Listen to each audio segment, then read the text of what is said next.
ഈശോമിശിഹായ്ക്ക് സ്തുതിയായിരിക്കട്ടെ.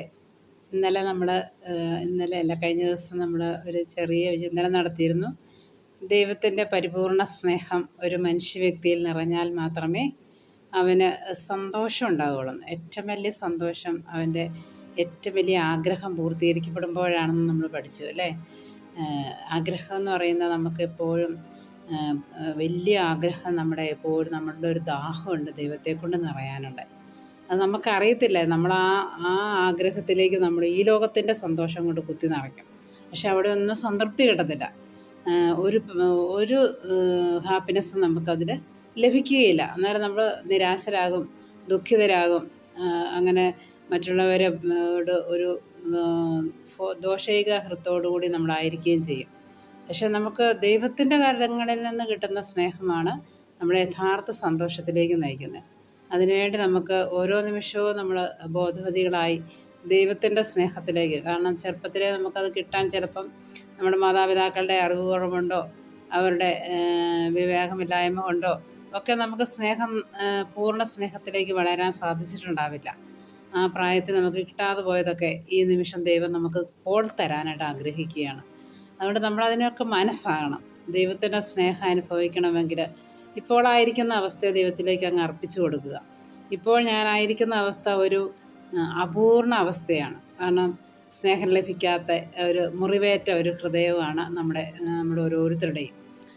അത് കിട്ടണമെങ്കിൽ അത് പൂർണ്ണതയിൽ അനുഭവിക്കുന്നവരോടാണ് വിശുദ്ധരൊക്കെ ആയിരിക്കും അവർ പൂർണ്ണതയിൽ ആ സ്നേഹം അനുഭവിക്കുന്നത്. പക്ഷെ നമ്മൾ പാപികളും ബലഹീനരുമൊക്കെ ആയതുകൊണ്ട് നമുക്ക് ആ സ്നേഹത്തിൻ്റെ അപൂർണതയാണ് നമ്മളിൽ എപ്പോഴും കാണുന്നത്.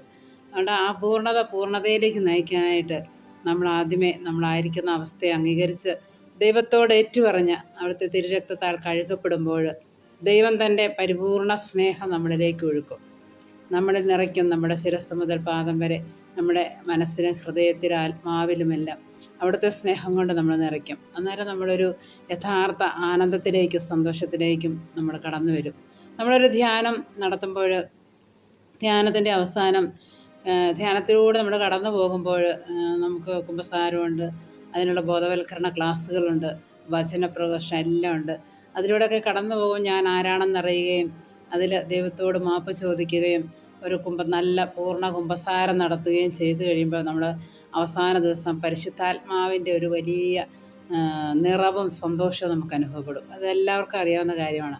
അത് പരിശുദ്ധാത്മാവിൽ നിന്ന് ലഭിക്കുന്ന ആനന്ദമാണ്. അത് ദൈവം നമുക്ക് നൽകുന്ന സമ്മാനമാണ്. ഈശോ പോയപ്പോൾ നമ്മളോട് പറഞ്ഞായിരുന്നു, ഞാൻ സമ്മാനവുമായിട്ട് വരുന്നുണ്ടെന്ന്, നിങ്ങൾക്കൊരു സഹായകനെ ഞാൻ അയച്ചു തരുമെന്ന്. അതിങ്ങനെ ഇതിലൂടെ നമ്മൾ കടന്നു പോകുമ്പോഴാണ് നമുക്ക് ലഭിക്കുക.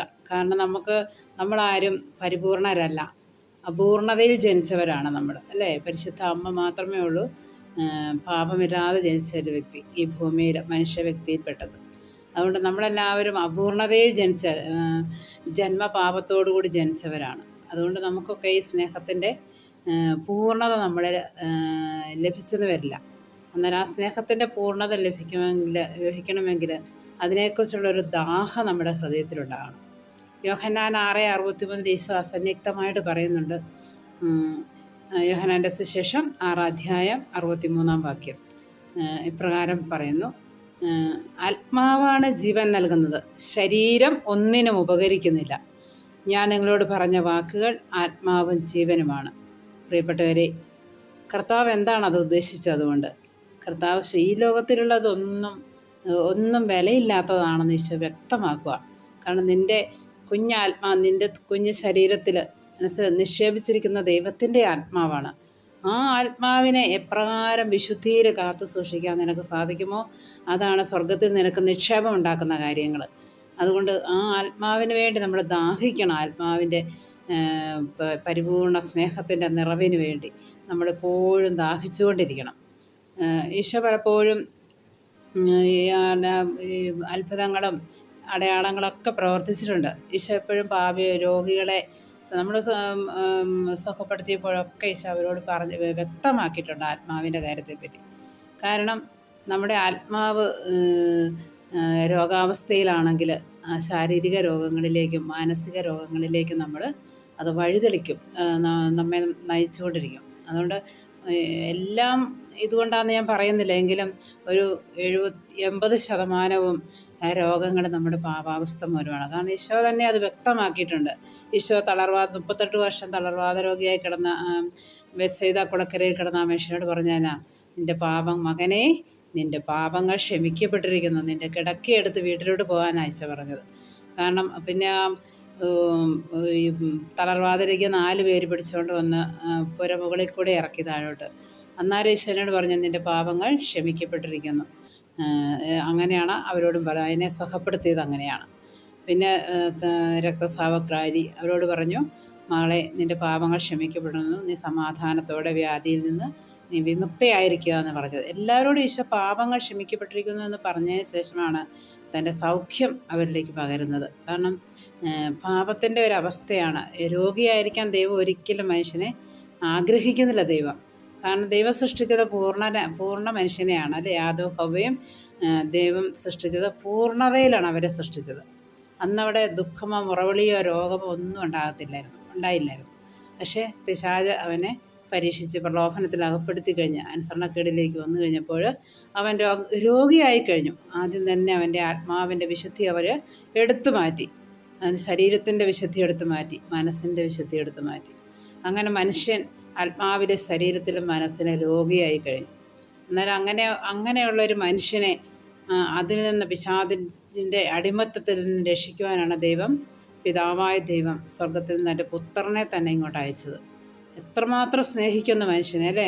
അത്രയധികം സ്നേഹിക്കുന്നത് കൊണ്ടാണ് ദൈവം തൻ്റെ പുത്രനെ തന്നെ ഇങ്ങോട്ട് വിടാനായിട്ട് ആലോചിച്ചത്. കാരണം ദൈവം ഹൃദയം കൊണ്ട് സ്നേഹിക്കും. തൻ്റെ മാംസത്തിൽ അതൊക്കെ ഒറ്റ നിമിഷം കൊണ്ട് അതെല്ലാം പുഴുവരിച്ച് ഇല്ലെന്നായി പോകും. അതൊന്നും കാണാനുണ്ടാവില്ല. അതുകൊണ്ട് നമുക്ക് വിശ്വസിക്കാം. അതുകൊണ്ട് നമ്മൾ ആത്മാവിൻ്റെ കാര്യത്തിന് വേണ്ടി എല്ലാവരും തീഷ്ണമായിട്ട് നമുക്ക് ഉത്സാഹിക്കണം. ഈ കാലം വളരെ ശ്രദ്ധാർഹമായൊരു കാലമാണ്. പിശാച് അതിൻ്റെ കൊടുമ്പിരി കൊണ്ട് വാഴുന്ന സമയമാണ്. നമുക്കൊന്നും എത്ര വിശുദ്ധരായാലും വിശുദ്ധിയിൽ നിലനിൽക്കാൻ നമുക്ക് ഒത്തിരി വെല്ലുവിളികളുണ്ട്. നമുക്ക് സംരക്ഷണം ആവശ്യമാണ്. നമ്മുടെ ദൈവത്തിൻ്റെ സുരക്ഷിതത്വമാകുന്ന വേലിക്കെട്ട് പൊളിച്ചു കഴിഞ്ഞാൽ നമുക്കൊരിക്കലും നിലനിൽക്കാൻ സാധിക്കില്ല. അവൻ്റെ കെണിയിൽ നമ്മൾ പെട്ടുപോകും. അതുകൊണ്ട് നമ്മൾ ഏറ്റവും വിവേകത്തോടെ, സ്നേഹത്തോടെ, ജ്ഞാനത്തോടെ ജീവിക്കാനായിട്ട് നമുക്ക് ശ്രമിക്കണം. വിശുദ്ധ കുർബാനയിൽ പോകണം. കുദാശകൾ കാരണം കുടുംബ പ്രാർത്ഥനയുണ്ടാകും. കുടുംബ പ്രാർത്ഥന ഇല്ലാത്ത കുടുംബം നശിച്ചു പോകുമെന്നാണ് പല വിശുദ്ധാത്മാക്കളും പറയുന്നത്. അതുകൊണ്ട് കുടുംബ പ്രാർത്ഥന ഇല്ലാത്ത കുടുംബം ഒരിക്കലും നിലനിൽക്കുകയില്ല, മക്കളെ, നിലനിൽക്കുകയില്ല. അതാണ് നമുക്ക് വേണ്ടത്. ദൈവം നമ്മളെ സൃഷ്ടിച്ച ദൈവമാണ് നമ്മുടെ ഉടമസ്ഥൻ. ആ ഉടമസ്ഥനെ ഓർക്കാത്ത നിമിഷം നമുക്ക് ഉണ്ടെങ്കിൽ നമുക്ക് അതിൻ്റെ സഹായം നമുക്ക് ലഭിക്കില്ല. നമ്മൾ അകന്നു പോകും. കർത്താവ് സഹായിച്ചാലും നമ്മളിലേക്ക് അത് എത്തുകയില്ല. അതുകൊണ്ട് നമ്മൾ എത്രയും സ്നേഹത്തോടെ എല്ലാവരും ആത്മാവിന് വേണ്ടി, ജീവന് വേണ്ടി, നിത്യജീവന് വേണ്ടി അധ്വാനിക്കാനായിട്ട് ഞങ്ങൾ കുടുംബനാഥന്മാരും മക്കളും എല്ലാവരും, സന്യസ്തരും വൈദികരും എല്ലാവരും അതെ, നമ്മുടെ ജീവന് വേണ്ടി, ആത്മാവിന് വേണ്ടി അധ്വാനിക്കുന്നവരാകാനായിട്ട് എല്ലാവർക്കും വേണ്ടി ആശംസകൾ നേരുന്നു, പ്രാർത്ഥിക്കുന്നു. നന്ദി.